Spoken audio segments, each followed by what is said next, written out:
چینەلای بابەتێک پەیوەندی بە سەرژمێری گشتیەوە هەیە لە عێراقدا ماوەیەکە حکوومەتی عێراقی سەرقاڵی ئەم پرۆسەیە.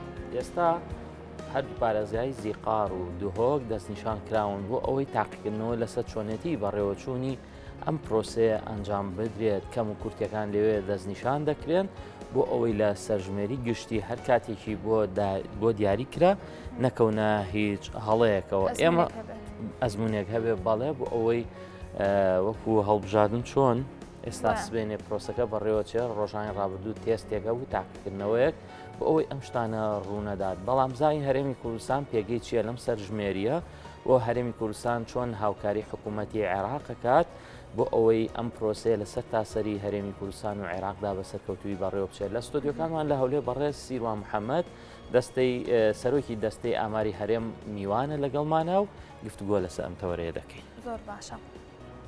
ئەچینە لای کاکسیروان لە هەولێر ڕاستە؟ باڵێ. کاکسیروان سڵاوت لەبێ سوپاس بۆ تۆ کە ئەم بەیانیە لەگەڵمانیت. کاکسیروان بۆچی سەرژمێری ئەکرێ؟ گرنگی سەرژمێریکردن چییە؟ بەڵێ بەیانیتان باش.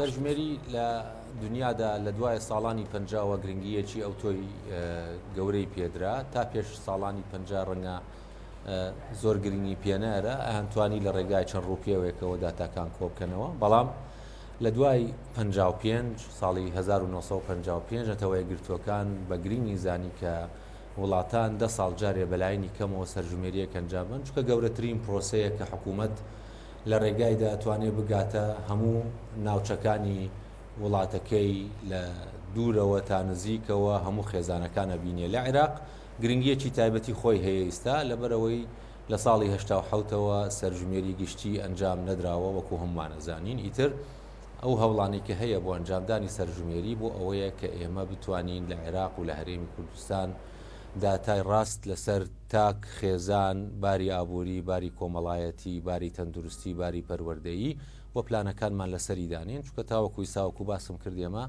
پشتمان بەستووە بە داتاکانی پێشووتر. بەڵێ کاک سیروان ئەمە بایەخی سەرژمێری، بەڵام ئەم حکوومەتەی عێراق تەمەنی ئەوەندەی نەماوە سبەینێ هەڵبژاردننی گشتیە. حکوومەتی دوای ئەوە لە پرۆسەکە بەردەوامە بێت شتێکی وا بە ئێوە وتراوە دڵنیاییەک دراوە کە سەرژمێرێکە ئەنجامە دەدرێت؟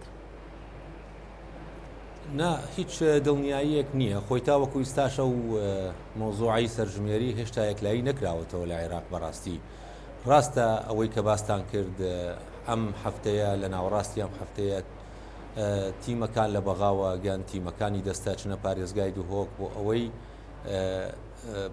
ئەزمونێکی یان تاقیکردنەوەیکی ئەزمموی سەرژمێری ئەنجام بن لە پارێزگای دوهۆک پێشتر لە پارێزگای کەربەلا ئەنجام دراوە. ئەمە هەموو بەڕاستی ئامادەکاریەکی سەرەتایین ڕاستە گرنگی خۆی هەیە بۆ ئەوەی بەرنامەکە بەکاربێنین، بەڵام ئامادەکاریەکی زۆر سەرەتایین بەڕێی من ئەوەی کە لە عێراق لە 2 ساڵی ڕابردوو ڕوویاوە لە ڕووی جێبەجێکردنی هەنگاوەکانی ئامادەکردنی سەرژمێری زۆر سەرەتایین تا ئێستا و ئەم ساڵیش بەم ئەخیریە بودجەیەکی کەم تەرخان کرا بۆ سەرژمێری کە بریتە لە 9 ملیار و تۆزێ کە ئەم بودجەیە بەڕاستی زۆر زۆر کەمە بۆ ئەوەی تۆ بتوانیە سەرژمێریەکی ئەلکترۆنی ئەنجام بێ. بۆ حکوومەتی داهاتوو ئەگەڕێتەوە سەر کابینەی داهاتوو ئایا بەگرنگی ئەزانێ یان بەگرنگی نازانێ. بە تەسەووری من ئەبێ چەند مانگێکی کەش چاوەڕێکین بۆ ئەوەی بزانین وەزعەکە چۆنە بێت. بەڵێ کاک سیروان لە هەرێمی کوردستان هیچ هەنگاوێک نراوە بۆ جێبەجێکردنی ئەم سەرژمێریە یاخود لە کاتی جێبەجێکردنی ئەم سەرژمێریە هەرێمی کوردستان چۆن هاوکار ئەبێت، چۆن ڕۆڵی ئەبێت لە ئەنجامدانی سەرژمێریەکە؟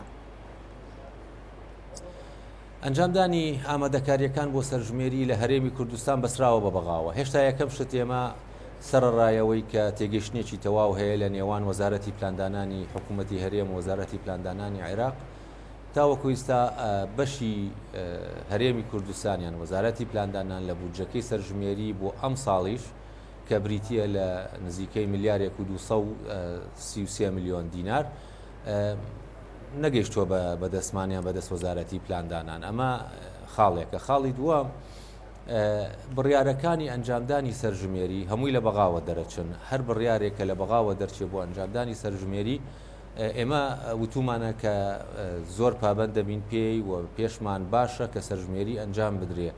بەڵام ئەو پچران و گەڕانەوە بۆ بڕیارەکان وای کردووە هێشتا تێگەشتێکی تەواو نییە لە نێوان ئەم دوو وەزارەتە بۆ ئەوەی بزانین هەنگاوەکانی داهاتوومان چییە. ئیتر ئێمەش چاوەڕێیەکەین و پلانەکانی خۆشمان لە ئامادە باشی داناوە. بەڵێ کاک سیروان، ئەو گرفت و کێشانە چین کە دێتە بەردەم سەرژمێریکردن سەر ئەنجامدانی سەرژمێریکردن وە چی بکرێت بۆ ئەوەی کە سەرژمێریەکی دروست و تەواو هەبێت؟ یەکەم شتە بێ سەقامگیری هەبێت لە ناوچەکانی عێراق لە ڕووی ئەمنیەوە خێزانەکان استقراریان کردبێ لەو ناوچانە. ئەمە یەکەم شتەکە ئەبێ دابین بکرێ بۆ سەرژمێری. اینجا مۆزوعی بودجەکەیەت بودجەکەی سەرژمێری ئەم جارەیان بودجەیەکی گەورە بێ لەبەرەوەی ژێرخانێکی ئەلکترۆنی ئەوێ بۆ جێبەجێکردنی سەرژمێری کە ئەم جارەیان بە تابلتەکرێن نەک بە قاقەز وەکو جارانی پێش و هاوشێوەی چەند وڵاتێکی ناوچەکە کە بۆ شێوازە ئەنجامیان ناوە.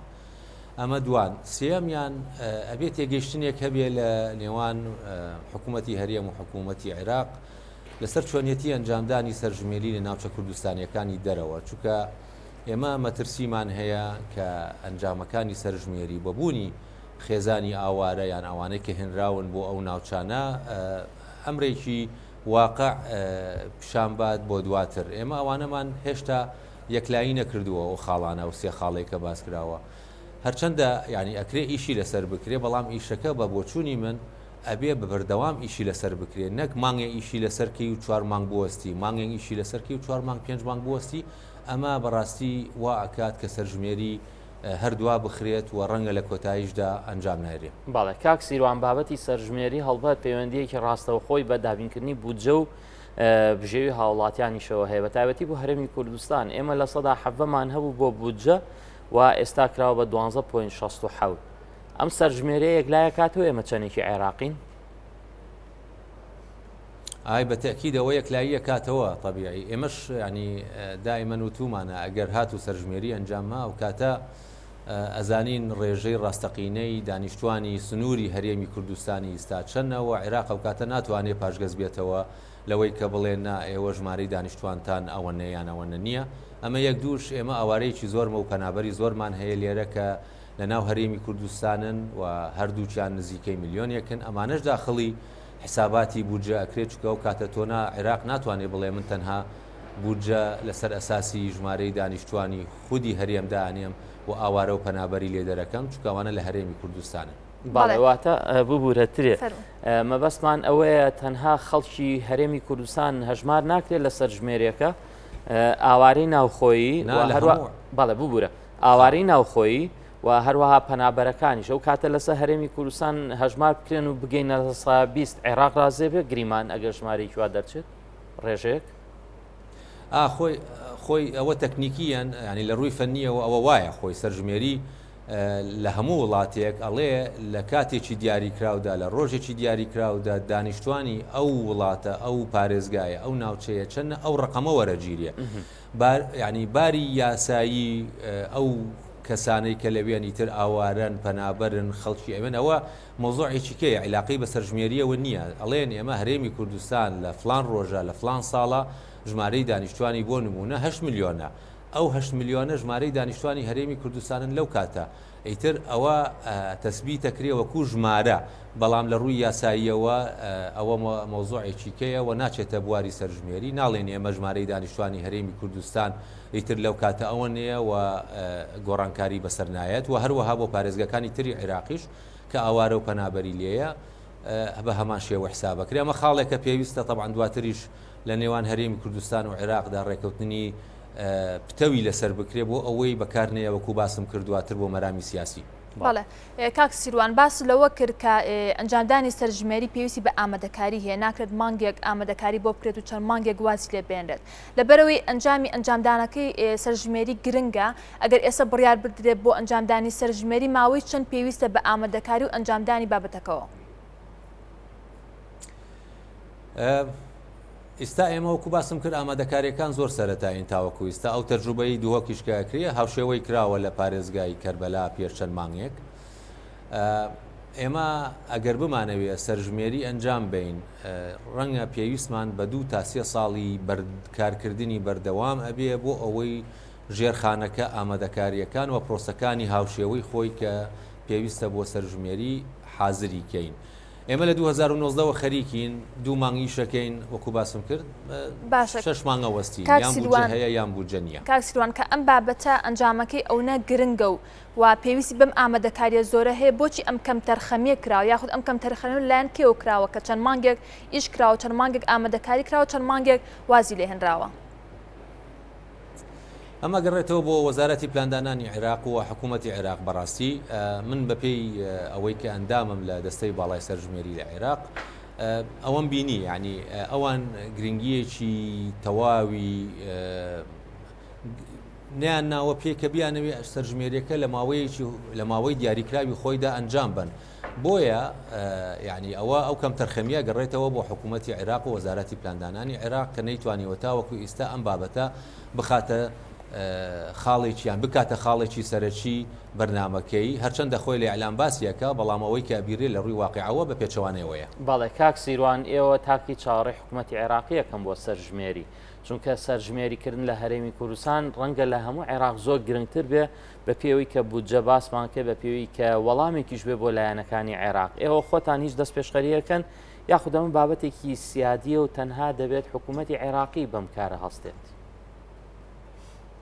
ڕاستە خۆی ئەمە بابەتێکی سیادیە بەڵام ئێمە خۆمان یانە وەکو باسم کرد نوێنەرمان هەیە لە دەستەی باڵا لە کۆبوونەوەکانی ڕابردووش کە تاوەکو ئێستا 4 کۆبوونەوە کراوە سییانیان بەشداریمان کردووە لەوێ وتومانە ئێمە هەرێمی کوردستان پابندین و پێمان زۆر گرنگە سەرژمێری ئەنجام بڕێ بەڵام بڕیاری کۆتاییە گەڕێتەوە بۆ لاتانەوە بە حکمی ئەوەی ئەمە بڕیارێکی سیادیە بە پێی مادەی سەودەی دستوری عێراق ئێمە نامانەوێت تەداخلی تیا بکەین بەڵام هەر کاتێکەوە بڕیارتان ئێمە پابندین بۆ بڕیارە بەم و ئەبێ کاری لەسەر بکەین بە شێوەی هاوبەشی بۆ ئەوەی ئەو کێشانەی کە هاتوونەتە پێشیان تەسەورە کرێ بێنە پێش نەیەڵین ڕووبات. بەڵێ کاک سیروان باس لەوە کرد کە هێشتا سەرژمێری نەکراوە چەند جارێک هەوڵتان ناوە ئامادەکاری بۆ کراوە بەڵام ئەم جێبجێکردنی سەرژمێری هێشتا نەکراوە بەڵام هەتاوەکو ئێستا ژمارەی دانیشتوانی هەرێمی کوردستان چەندە بەپێی ئەو سەرژمێریانی پێشوکە کراوە؟ بەپێی خەماندنی دەستەی ئامار لە 2020 کۆتا ساڵە کە ئێمە خەمڵاندنەکەمان بڵاو کردوێتەوە ژمارەی دانیشتوانی هەرێمی کوردستان بەبێ ئاوارە و پەنابەر نزیکەی 6,170,000 کەسە ئاوارە و پەنابەرەکەش ئەگەر بێنە سەری نزیکەی ملیۆنێکە. چەندی عێراق دەرەچین تقریبان کاکسیوان چەند لە سەدی عێراق دەرەچین؟ ینی ئەوەی عێراق ڕاگەیانوە ئەڵێمە ئێستا نزیکەی 40 ملیۆنین یان تۆزیە سەر و 40 ملیۆنین کە دابەشیەکەی ژمارەی دانیشتوان بەبێ ئاوارە و پەنابەر ئەبێتە نزیکەی 14.9% وابزانم شتێکی وایە ئەگەر ئاوارە و پەنابەریش لێی دانیتەوە ئەوە نزیکەی 15.9%. بەڵێ کاک سیروان پێشبینی ئەکەی بەراورد بە سەرژمێری پێشوو ئەگەر سەرژمێری بکرێتەوە ژمارەی دانیشتوان چەند زیاد ئەکات؟ ئێمە ئەو ژمارەیە کە بڵاومان کردوێتەوە بە ساڵی 2020 ئەمە ژمارەیەکە کە زۆر نزیکە لە واقع بەڕاستی و ڕێگای ئاماریمان بەکارهێنەوە هاوشێوەی عێراقیش کە ئەو ژمارانی بڵاویەکاتەوە ئەویش هەر خەمڵاندنە چونکە ئەوان نەیانتوانیوە سەرژمێری ئەنجام بن بەڵام ئێمە تەسەور ناکەین گۆڕانکاریەکی ئەوتۆ لەسەر ژمارەکان ڕووبە لە هەرێمی کوردستان بە نسبەت عێراقەوە من بەڕاستی ناتوانم قسەی لەسەر کەم ئەگەڕێتەوە سەرژمێری ئێمە تەسەورەکەین تۆزێ ژمارەکان زیایان باس کردووە. باش ئەم خەمڵاندنە تاوەکو چەند ڕاستە لەوەی کە سەرژمێری بکرێواتە لە ژمارە ڕاستێکەوە نزیکە؟ ئێمە هی کە باسم کرد هی 2000 تا ساڵی 2020 پشتمان بەستووە بە چەند ڕوپێوێک وە پرۆسەی گەمارۆسازی و ژمارەدانانی ساڵی 2009 ئێمە تا 10 ساڵ توانیمانە خەبڵاندنە بکەین ئێستا ئێمە کارەکەین لەگەڵ ڕێکخراوی نەتەوەی گرتوەکان بۆ دانیشتوانی UNFPA بۆ ئەوەی ئەگەر هاتو سەرژمێری ئەنجام نارە ئێمە بتوانین بۆ 10 ساڵی داهاتوو خەمڵاندنی نوێ ڕێک بخەین بۆ ژمارەی دانیشتوان لە سەراسی هەرێم و پارێزگاکان و قەزاکان و ئەم جاریان پشتە بەستین بە چەند ڕوپێوێکی گەورەی دوای ساڵی 2012 ئەنجاممان ناوە بۆ ئەوەی بتوانین ئەم خەمڵاندنە نوێ بکەینەوە و نزیک بێ لە واقع وەکو چۆن پێشتر کردومانە. بەڵ کاک سیروان بەدەر لە سەرژمێری وەکو دەستەی ئامار ئەمانێ بزانین نوێترتان هەیە چی شتێکی نوێترتان هەیە جگە لە سەرژمێری وەک خۆتان کە ئێستا سەرقاڵن پێوەی بەم نزیکانە ئێمە هەوڵین ئەنجامی ڕووپێوی کار و بێکاری کە لەگەڵ ڕێکخراوی کاری جیهانی ئەنجاممان ناوە ڕای بگەینین ئێمە نزیکەی سێ هەفتە لەمەوە پێشکاری مەیدانەکەی تەواو بوو ڕووپێوێکی زۆر گرنگە کە ئەمانەوێ ئەنجامە سەرەتاییەکانی بە ماوەیەکی کەم ڕای بگەینین خەریکی ئامادەکارین لەگەڵ ڕێکخراوی یان لەگەڵ بانقی دەولی بۆ ئەوەی ڕووپێوێکی خێزانی گەورە کە ساڵێکە خایەنە لە کۆتایی ئەم ساڵیان سەرەتای ساڵی داهاتوو ئەنجامی بین کە تایدا هێڵ و ڕێژەی هەژاری نوێ دوای گۆڕانکاری گەورەکانی عێراق ڕوویان ناوە ئیشی لەسەرکەین و هەروەها ئێستا لەگەڵ ڕێکخراوی نەتەوەی گرتوەکان بۆ دانیشتوان خەریکی شیکردنەوەی ئەنجامەکانی ڕووپێوی بارودۆخی کۆمەڵایەتی و تەندروستی ئافرەت کە ئەویش دوو هەفتە لەمەوە پێشکارە مەیدانیەکەی تەواو بوو ئەمیش ڕووپێوێکی گرنگە کە گرنگییاوە بە ئافرەت لە چەندەها گروپی تەمەنەوە ئەمانە هەمووی کارەکانەکەی سە دەستی ئامار خەریکێتی بەڵێ کاک سیروان کۆتا جارکەی بووە کا ڕووپێوتان کردو لەسەر ئافرەتان کەی بۆ کە کردوتانەوە چۆن بووە ئەنجامەکەی ئەوە ئەو ڕووپێوەی کە باسم کرد پێ ئەوترێت ڕووپێوی بارودۆخی ئابووری و کۆمەڵایەن تەندروستی کۆمەڵایەتی خێزان 2011 گەری یەکەمی ئەنجام درراوە ئەمە ئەبێتە دووەم جار کە دوای 10 ساڵ ئەم ڕووپێوە ئەنجامەیە طبیعی لە 2010 ڕووپێوێکی ترمان ئەنجامما کە تایبەت بوو بە مناڵ و ئافرەت ئەویش ئافرەتی تیا بوو بەڵام تایبەت بوو بە ئافرەتی دووگیانن ئەو ئافرەتەی کە شووەکات و لە چه ساڵی شووەکات و سووری ژیانی بە پیتی ئەو دیاریەکات باڵێ کاک سیروان با دوا پرسیارت لێ بکەین ئەکرێ ئەنجامێکی سەرەتایی ڕووپێوی کار و بێکارێکەمان پێ بڵێ بە تایبەتی لە دوای ئەو کارە ساتەی بەوەی ڤایرۆسی کۆرۆناوە هاتوۆتە ئاراو ئەگە بواری تایە شتێکمان پێ بڵێ